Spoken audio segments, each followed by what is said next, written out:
Hello और welcome Iqbal additional law services से मैं मोहम्मद इकबाल खान एडवोकेट। आज का जो हमारा लीगल लेक्चर है वो है जीरो एफआईआर। जीरो एफआईआर का नाम आपने अगर सुना हो, बहुत ज़्यादा चल रहा है नेट की दुनिया में, देखा जा रहा है जीरो एफआईआर क्या होती है, कौन जीरो एफआईआर दर्ज करा सकता है। एफआईआर देखें 154 है सीआरपीसी, जिसमें दिया गया है कि किस तरीके से एफआईआर लॉन्च होती है जब किसी जुरिडिक्शन में कोई वक़ूआ सरजद होता है, तो जिसके साथ होता है तो जुर्म जिसके साथ होता है या देखने वाला भी जिसके नॉलेज में होता है वो एफआईआर लॉन्च करा सकता है उस थाने में जहां जिस इलाके में कोई वक़ूआ होता है उस जुरिडिक्शन में एफआईआर लॉन्च की जाती है, जो कि एक एफआईआर का नंबर दिया जाता है और फिर उसके बाद इन्वेस्टिगेशन की जाती है। और इस पर हमारे लीगल लेक्चर में मौजूद है एफआईआर किस तरह के लॉन्च की जाती है, अगर एफआईआर लॉन्च नहीं हो तो क्या तरीक़ेकार है, किस तरीके से हम किसी जुर्म के खिलाफ हम कार्रवाई कर सकते हैं। ऑलरेडी लेक्चर हमारा मौजूद है। आज हम देख रहे हैं कि एफआईआर, देखिए एफआईआर जब दर्ज होती है तो उसमें बहुत सी ऐसी चीज़ें होती है कि एफआईआर लॉन्च होने में ज़्यादा टाइम वेस्ट नहीं होना चाहिए। देखिए एफआईआर जितनी डिले होगी उतना एक तो जुर्म की जो नौइयत है वो चेंज हो सकती है, एविडेंस ख़राब हो सकती है, एविडेंस बदली जा सकती हैं और इस तरीके से उस का जो बेनिफिट है वो ज़्यादा ऑफ कोर्स वो एक्यूज को मिलता है। इसलिए हमेशा एफआईआर प्रॉपर टाइम पे वक्त पे होनी चाहिए और प्रॉपर जुरिडिक्शन नंबर चाहिए कि किसी किस्म को सुकुम कोई कमी ना रह जाए, तो बाद में जिससे एक्यूज को बेनिफिट हो जाए। तो ये बहुत ज़रूरी होती है कि एफआईआर जो अगर ऑफ कोर्स लेट होगी कोई एफआईआर तो ऑफ कोर्स उसमें जो प्रूफ होंगे वो पुलिस वो नहीं कलेक्ट कर सकेगी। जब एविडेंस कलेक्ट नहीं करेगी तो एक वीक एविडेंस बनेगी एक्यूज के खिलाफ, जो बाद में वो उसको यूज़ करते हो ऑफ कोर्स वो डिस्चार्ज हो जा सकता है और इसके अलावा एक्यूड भी हो सकता है। तो बहुत सी सूरतें हैं, तो इसलिए एविडेंस ऐसी मजबूत एविडेंस हो ताकि बाद में उसको वाकई जो है सज़ा मिल जाए।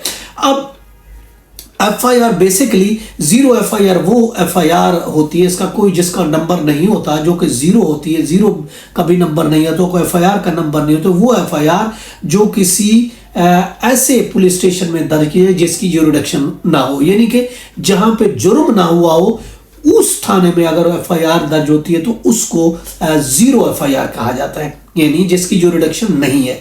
अगर ए के इलाके में वो कोई जुर्म हुआ है तो बी के इलाके का जो पुलिस स्टेशन है वहां जाके कोई एफआईआर अगर लॉन्च होती है तो उसको जीरो एफआईआर। इसका मेन मकसद ये होता है कि फौरन जो ही एफआईआर दर्ज हो तो फौरन एविडेंस कलेक्ट की जाए, और जब एविडेंस कलेक्ट की जाती है तो जो है काफ़ी शहादत वो जो इकट्ठी की जाए एक्यूज के खिलाफ ताकि उसको प्रॉपर सजा दी जा सके। बेसिकली ये कंसेप्ट जीरो एफआईआर कंसेप्ट अगर हम देखते हैं ये इंडिया में, पाकिस्तान में अगर हम देखते हैं, पाकिस्तान की बात करते हैं, इस पर हमारे बहुत से यूट्यूबर ने इस पर वीडियो बनाई हुई जीरो एफआईआर कि आप जो जीरो एफआईआर दर्ज करा सकते हैं। देखिए जीरो एफआईआर पाकिस्तान में इसका कोई कानून नहीं है, ना इसकी कोई लॉ अमेंडमेंट है, ना सीआरपीसी में, ना किसी और कानून में। इसलिए जो वीडियो आपको नेट पे मौजूद है, यूट्यूब पे वगैरह मिलती हैं, जो वो मिसकंसेप्शन है, वो मिसलीडिंग है। आज मैं आपको बता रहा हूं वो मिसलीडिंग है। पाकिस्तान में जीरो एफआईआर का कोई कंसेप्ट नहीं है, कोई लॉ नहीं है और ना ही जीरो एफआईआर आप लॉन्च करा सकते हैं। बेसिकली जीरो एफआईआर ये होती है खासकर मर्डर के केस में या रेप के केस में, लेडीज के केस में ये होता है कि वो जो प्रॉपर पुलिस स्टेशन है, जो जुरिडिक्शन पुलिस स्टेशन है, वहां किसी भी वजह से वो मुतासरा खातून अगर नहीं पहुंच सकती, देर हो जाती है, तो फौरन ही अपने करीब के थाने में वो इतला दे और ताकि पुलिस फिल फौर जाके एविडेंस इकट्ठी करे और उसके बाद पूरी एविडेंस इकट्ठी करने के बाद पूरी एफआईआर फिर जो मुतलका थाना है उसको वो ट्रांसफर कर देती है।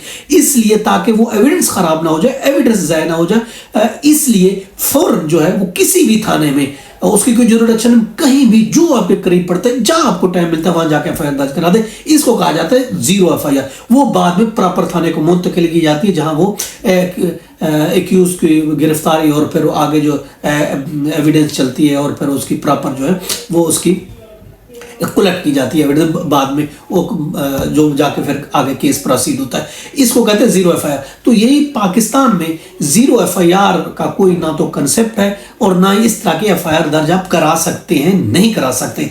एफआईआर हमें सीखना चाहिए इंडिया से, इंडिया से सीखना चाहिए। ये कंसेप्ट इंडिया में से आया है। इंडिया में दिसंबर 2021 में तरभाया दिल्ली में एक मशहूर तरभाया केस, रेप का केस हुआ था। तो उस केस के बाद बहुत ज़्यादा हंगामे फूट पड़े थे, बहुत ज़्यादा एहतजाज शुरू हो गया था इस केस को लेके।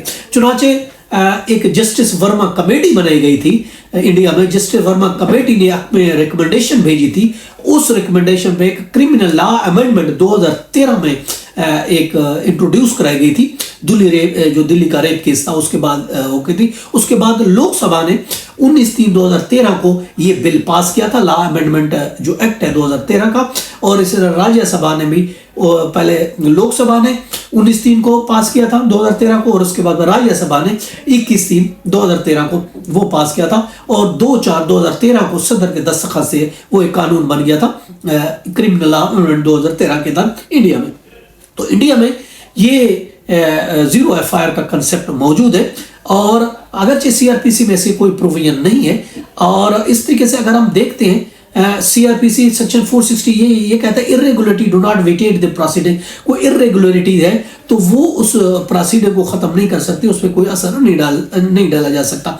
अगर हम देखते हैं इसी तरीके से इंडिया का 2019 का जो केस है, state versus Andhra Pradesh state है वर्सेस पुनाती रमलू एंड अदर, जो कि रिपोर्टेड है AIR 2993 और 2644 पेज में, जिसमें ये करार पाया गया कि जो है उस बेस पर, अगर ज्यूरिडिक्शन की बेस पर केस अगर रजिस्टर नहीं किया जाता तो ये गलत है। ये पुलिस की जिम्मेदारी है कि वो एविडेंस इकट्ठा करे और रजिस्टर केस करे, उसके बाद मुतलका जो पुलिस स्टेशन है उसको वहां भेजे। और इसी तरीके से अगर हम देखते हैं कीर्ति वशिंत वर्सेस स्टेट एंड अदर के केस में ये करा दिया गया था कि 154 सीआरपीसी के मुताबिक दिल्ली हाई कोर्ट ने इस केस में ये करा दिया था कि अगरचे कोई जुर्म होता है तो पुलिस की ये जिम्मेदारी बनती है कि वो फट बगैर किसी ताखीर के केस रजिस्टर किया जाए, उसकी ज्यूरिडिक्शन बनती है या नहीं बनती। और अगर नहीं बनती तो वो बाद में वो केस ट्रांसफर कर दे जिसकी ज्यूरिडिक्शन है, मगर केस रजिस्टर करने में वो ले तो लैल से काम ना ले, डिले नहीं करे, क्योंकि ये बाद में जो बेनिफिट मिलता है वो अक्यूज को मिल जाता है। तो ये एक कंसेप्ट है, और कि अगर आप इंडिया में हैं तो ऑफ कोर्स आप जीरो एफआईआर दर्ज करा सकते हैं। खासकर रेप के केस में, मर्डर केस में ये करा दिया गया था जब ये रेप का दिल्ली का मशहूर 2012 का रेप केस हो।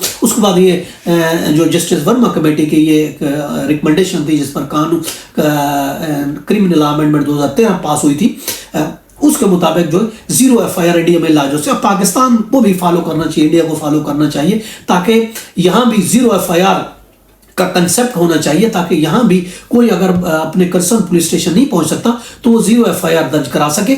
ऑनलाइन थोड़े बहुत सिस्टम वगैरह तो है, मगर जीरो एफआईआर का कोई ऐसा कंसेप्ट मौजूद नहीं है। अगर ये हो जाए तो ये बहुत अच्छा हो जाएगा पाकिस्तान के लिए भी और पाकिस्तान की आवाम के लिए। था ये तो हमारा आज का लीगल लेक्चर कि what is the zero FIR. ये था हमारा आज का लीगल लेक्चर। इसके साथ इजाजत कर फिर मिलेंगे। Have a nice day. अल्लाह हाफिज़।